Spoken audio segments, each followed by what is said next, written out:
And welcome back to another episode of Real as It Gets. Gordo, we are on number 1616. How we doing, buddy? Well, doing great. It was a great episode on the last one, having Carlo in. If you haven't heard it, go back and listen to it. It was a good one. There's a lot of wisdom and advice and experience in that episode. Absolutely. And it gave you behind the scenes of a lot of stuff that we don't deal with. What it's like to be a real estate broker, where you're managing a big office or many offices, actually. And hopefully the cleanup behind the scenes too, right? Of making the industry continue to evolve and be held to a higher standard. So what are we doing today? We're talking about offers and negotiating strategies. Okay, so I guess we should do both sides, right? Sellers and buyers. Well, yeah, that's right. Sometimes we're representing the buyer, sometimes we're representing the seller. So absolutely, This is a kind of a loaded, almost. Wow, goodness gracious, where do we even start with that? Actually, now thinking about it, should we give like a real example, or what do you have in mind of kind of diving into? Because I don't want it to be just about the paper and how we do it. I think it's like actual strategy, like you said. And I think like we were talking a little bit about sort of not separating the emotion from it, but part of our job is to taking out the emotion, take out the emotion, or not letting it drive the bus. Not letting emotion drive the bus. We know that selling a home, especially if it's a family home that you've been in for a long time, there's so much emotion attached to it, and for us, it is a business transaction, so we try to remove the emotion from it in order to obtain the best result for the client, whether we're helping somebody buy or we're helping somebody sell. And sometimes, realtors get emotional. Like I'm sure you've had like very emotional realtors. How dare you even send me this? Or realtors that want to purchase a property, screaming at you because you're not accepting their property, and like maybe that's the only transaction they're going to do in months, and they need it. Yeah. And I know we've heard stories that with realtors that have been working with buyers for a very long time, and they're wanting to move on to the next situation. Okay, so let's start from the beginning then, from the buying side and the selling side of you get an offer on the selling side and you put in an offer from the buying side. So what we're seeing a lot, I would say today specifically, is you're listing at X and almost everybody is starting below or trying to get a deal. We're dealing with that, especially with our condo right now, right? We've had a lot of activity. And how do we handle both our clients' emotions and the other side to get the deal done, right? Well, and sometimes we'll talk about, if we're representing a seller, we see an offer come in below expectations, sometimes dramatically below. And, that can affect, instantly, their Gord, mood. I don't want to deal with this, Gord. Right. I don't even want to sign it back. Yeah. I think this is, a disgrace and I'm offended, Gord. What do we do? So what I think happens in a lot of cases, like in a negotiating strategy, one strategy is an anchor point. So you set an anchor point. So one of the reasons that a buyer might come in low is just to set an anchor point. So they say, oh, it's kind of like shock. Oh, I thought I was going to get over asking. Oh, I'm getting 100,000 below, and it sort of resets, or their goal is to reset expectations. But also, if a buyer comes in with a price that gets accepted right out of the gate, so they come in, let's say, like the average sale to list ratio is 97%. They come in 97% of the asking price. The seller accepts it. The buyer can sometimes get buyer's remorse. Wake up in the morning and go, "What did I just do? Like, maybe I could have got it for less." So sometimes they come in lower just so that in the buyer's own mind, he's got his best deal. Yeah. So essentially, they got to go through that song and dance of feeling like there was some kind of back and forth.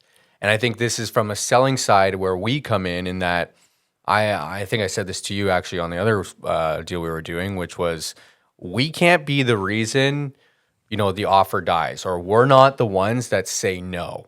Because you're always better off putting it back to that other side, because to your point, it could be a starting offer. Right. It could be to see where we're at financially. It could be just a little test the waters. Right. It could be that I need a little back and forth and we might settle very close to 97% or 100% or whatever it is, right? Or maybe if we have that irrevocability time, another offer comes in. There's so many So variables. much of it's timing. And, when we talk about an offer coming in, we talk about a low offer, say it's low, coming in, like it depends on timing too. If it's been on the market 3 days and a low offer or perceptively low offer comes in, that's one thing. If it's been on the market for 6 months and a perceptively low offer comes in, that's a complete other picture, right? Yeah.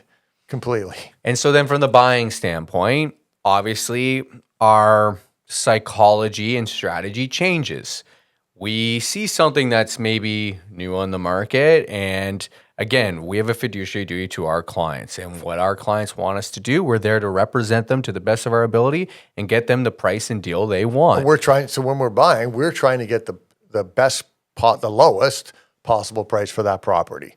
And I think this is a good little segue here too for both sides, is that obviously price is usually the deciding factor, but there are other elements Absolutely, at there stake is. that if we are able to, say, compromise on certain things, that you get your win, and you compromised on one thing, I think the old saying is if everybody feels like they lost, everyone won, right? Or No, I think it should be a win-win. I think both sides should feel like, I think the buyer should feel like they got value, and at the same time, the seller should feel like they got fair market, or they got a fair, or even better than fair deal for their property. True. In a reasonable amount of time. Yeah. So I feel like I got the best deal, and I felt like I took advantage of that person, and they win. In like many transactions that we've done like that, it's just it's a positive outcome for everybody, and people feel good about it. 100%. Yeah. I guess, me saying the lose-lose was not the best analogy, but I think you know what I meant from that regard of like, if both sides feel like they did well or didn't do well, but they are happy to get it done at the end of the day, it's a win-win for everybody. And you talked about other factors, and one of the biggest factors we're seeing right now is closing day, because what's happening, a lot of people are waiting until they purchase. If they're downsizing or upsizing,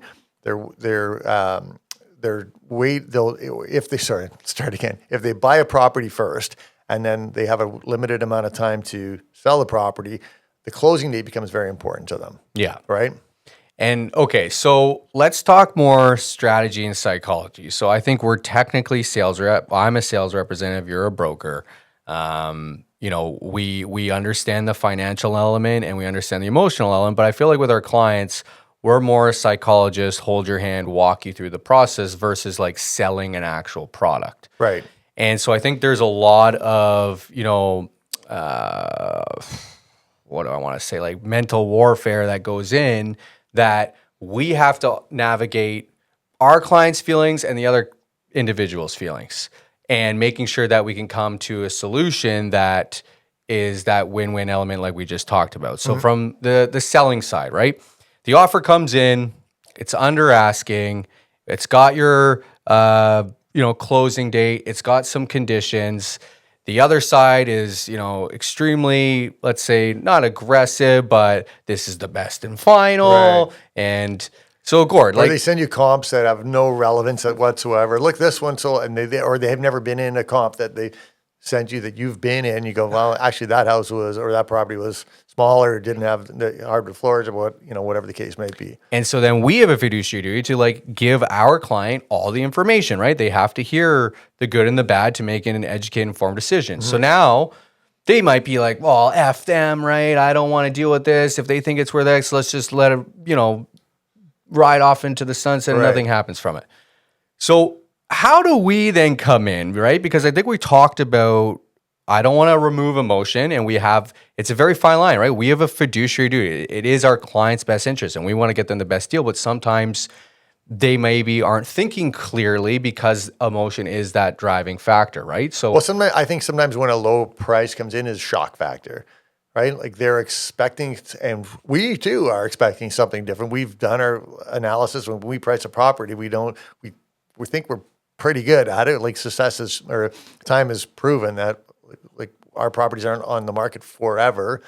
But I mean, do you always try and get it to sign back? Let's say, because I think you can explain the three, right? Yeah, you can accept, you can sign back, or you can do nothing. Right. And So I always like to sign back and because if you get a low offer, the decision at that point in time isn't whether or not you're going to take it.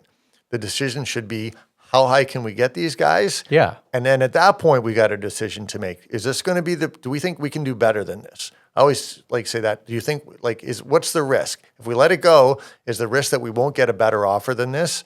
So Yeah. Are we on day 3 and have had 7 showings already and there's Right. probably other interests? Or are we on day 49 and we've had 4 showings total, and let's see how far we can push? And so time is such a big factor. So then, and sometimes with signbacks, taking time before you sign it back, if the revocability period's 24 hours, signing back in the first hour might not be your best move. You're maybe better to wait. Let's see what happens tomorrow. Maybe we got another showing. Maybe something else is going to transpire. So it's such a fluid situation. It's important to, because my phone, it's important to Busy guy.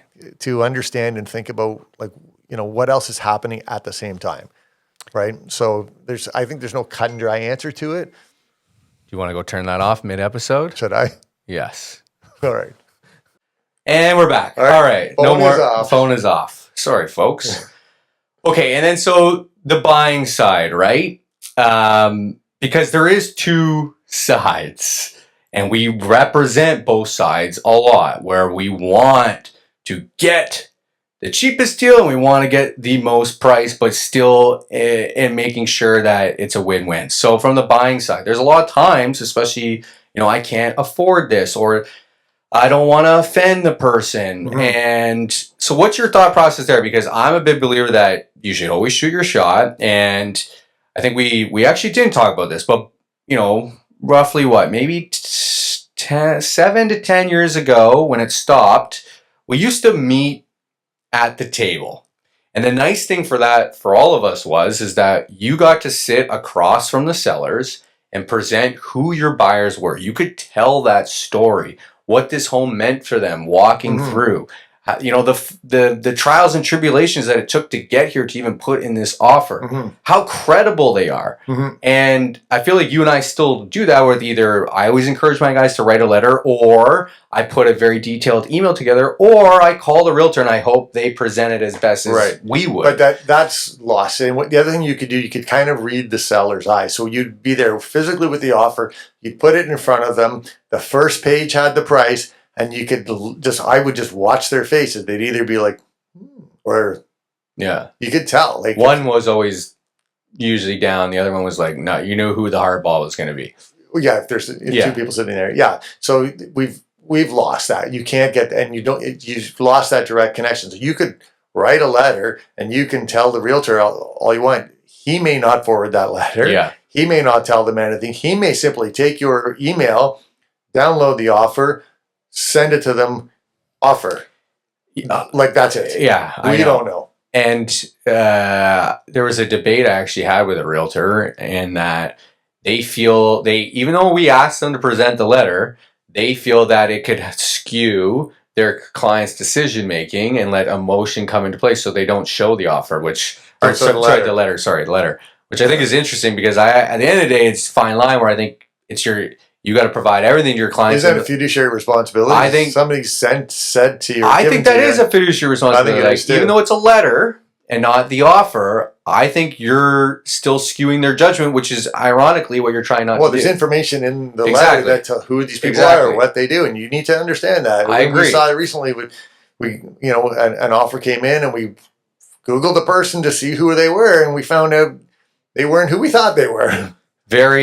You should always Google people's names and then at least ask with kindness and nicely if XY is true or not, because to your point, that was very alarming, to say the least. And we can't go into more detail than that. But okay, so from a strategy, let's think strategy. So going back, I want to give them tidbits. Yeah. Right? So you asked me about the buyer. So it kind of depends on time. So if it's only just come on the market, so the client wants to put an offer in, so we know that the seller's expectation is probably somewhere close to the asking price.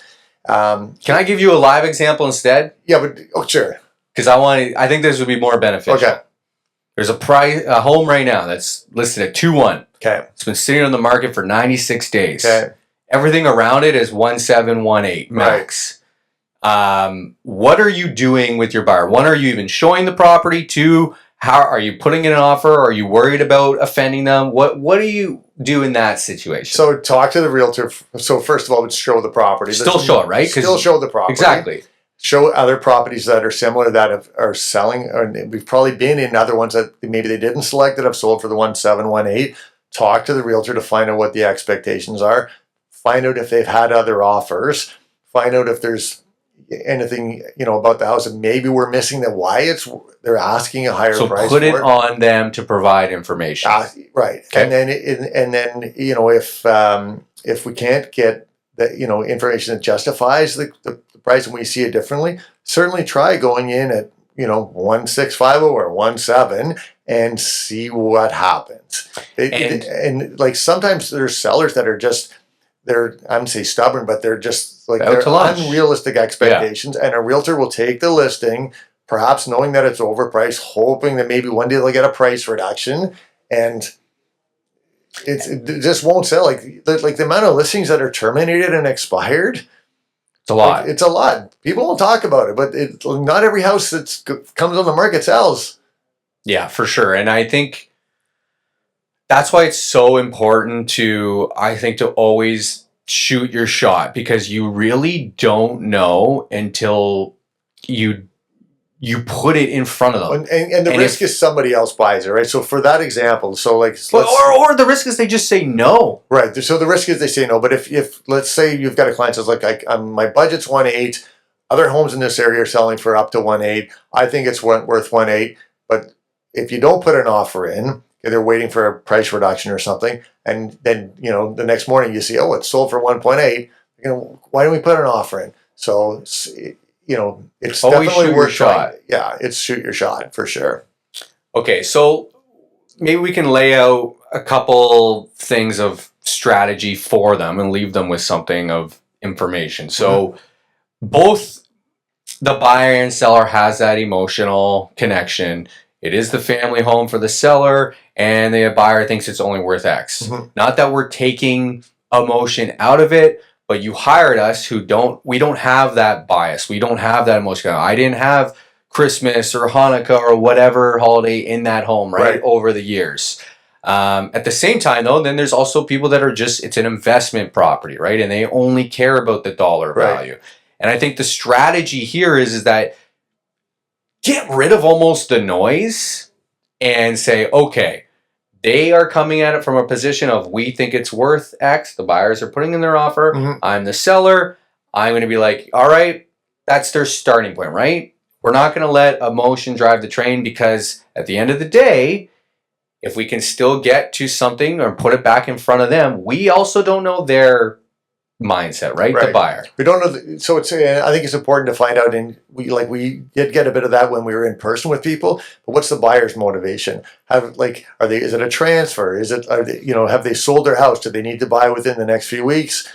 Do they live in the building? Do they live in the building? I had one this year where it was an out-of-town buyer that came to look at a property, and they had their best friends were living on the street. Our house was the only house for sale on the street. Guess what? They bought it. That we knew, and we had heard through a neighbor that we knew their motivation, so it worked out really well, and it was a win-win situation. They're super happy to be on the street, and my clients are super happy because it sold quickly and they got the price that they were hoping for. So ask questions, right, Gord? Tons of questions. I feel like my life in general is, if you don't ask, they can't say no. I think that's a great one, because you don't know what they are going to say, and sometimes you catch them off guard. If you don't ask, they can't say no. Yeah, they can't say no if you don't ask. So what did I say? You said if you can't ask, they can't say no if you ask, or something like that. Wow, we're struggling. They can't say no if you don't ask. They can't say no if you don't ask. It's like Gretzky. You don't score the goals, you don't shoot, or whatever it is. We're struggling. But you miss 100% of the shots you don't take. That's the one there. We're having a good time on my end. At least my phone didn't ring. But the reason I think that's important to mention is because when you were kind of not peppering them with questions, sometimes they give you that little tidbit where like they are transferring. They've always wanted to be on this street. Oops, that's a little slip. Right. Now we can go and be like, hey, I think there is room to push a little bit harder because they've always wanted this specific street. Right. And they're likely gonna want to lock this in because this could be one of one Right. or one of only a set view, and maybe the next one's 10 years away. And I can go back and say that, right? I can get into the realtor's head, Yeah. who then gets into their client's head. So asking questions is a huge part of the strategy that you can't be afraid to ask them, right? I agree. Yeah, no, and you just never know what they might tell you. And you know, because we're only human. But we've had it. You know, as realtors, we have a fiduciary responsibility not to disclose information about our buyers, which we don't, Or the sellers. or the sellers. But sometimes during conversation, we are able to have a conversation with someone, and We're private investigators. people will tell us things, and we just, or they'll send you a text that, hey, let's work on this together. Well, maybe that means they're willing to pay a little bit more. Like, let's explore that. Exactly. So we just, you have to just listen for clues and look for clues, and, you know, keep an open mind. So, okay, so to end it then, strategy. Don't let emotion dictate. Don't let emotion dictate, and listen to your realtor for advice on Correct. what the next step should be. That was a... And find out, ask questions to your realtor. You know, what else are you hearing? Like, what is the buyer's agent, or what is the seller's agent telling you? Try to find out what their motivation is. Exactly. Well, I was going to say, ask questions, Yeah. find out the motivation.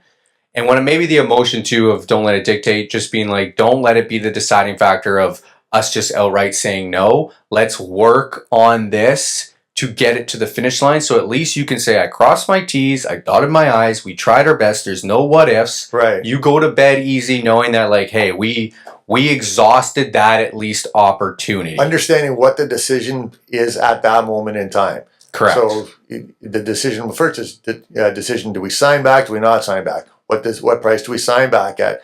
Do we think we can get them up to price? Do you think this is going to offend us, Gord? Well, Right. actually, probably not, because we asked these questions. Right. We did these things. And the realtor probably did the same thing to us too, right? Yep. On the selling side. We've been asked Yep. these things. And I guess collaboration is very important too, right?